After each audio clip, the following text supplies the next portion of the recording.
नाट्य संमेलनासंदर्भातली एक मोठी अपडेट आपल्या समोर येते। नाट्य संमेलनाच्या स्वागत अध्यक्ष म्हणून नितीन गडकरींकडे जबाबदारी सोपवण्यात आली आहे।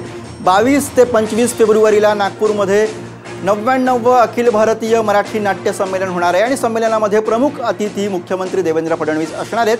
त्यामुळे यंदाच्या नाट्य संमेलनामध्ये कोण कोण राजकीय व्यक्ती दिसून येतात हे पाहणं औत्सुक्याचं ठरणार आहे। मागील नाट्य संमेलनामध्ये अनेक दिग्गज पाहायला मिळाले होते, त्यामुळे आता कोण कोण राजकीय मंडळी या व्यासपीठावर दिसणार हे पाहणं निश्चितच महत्त्वाचं असणार आहे।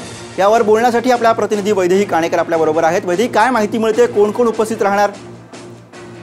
99व्या अखिल भारतीय मराठी नाट्य संमेलनाकडे जे आहे ते प्रत्येकाचं लक्ष लागलेलं आहे। कारण नाट्य संमेलनामध्ये मागच्या वर्षी राज ठाकरे, उद्धव ठाकरे, सुशील कुमार शिंदे आणि शरद पवार हे मान्यवर उपस्थित होते। मात्र यंदाचं हे नाट्य संमेलन होणार आहे आणि नागपूरमध्ये कुठल्या कुठल्या राजकीय नेत्यांना खरं तर आमंत्रण द्यायचं आहे याची जबाबदारी जी आहे ती नितीन गडकरी यांच्याकडे दिलेली आहे। त्याच्यामुळे नितीन गडकरी यांच्या डायरीमध्ये कोणत्या राजकीय नेत्यांची नावं आहेत हे जे आहे ते अजूनही गुलदस्त्यामध्ये आहे।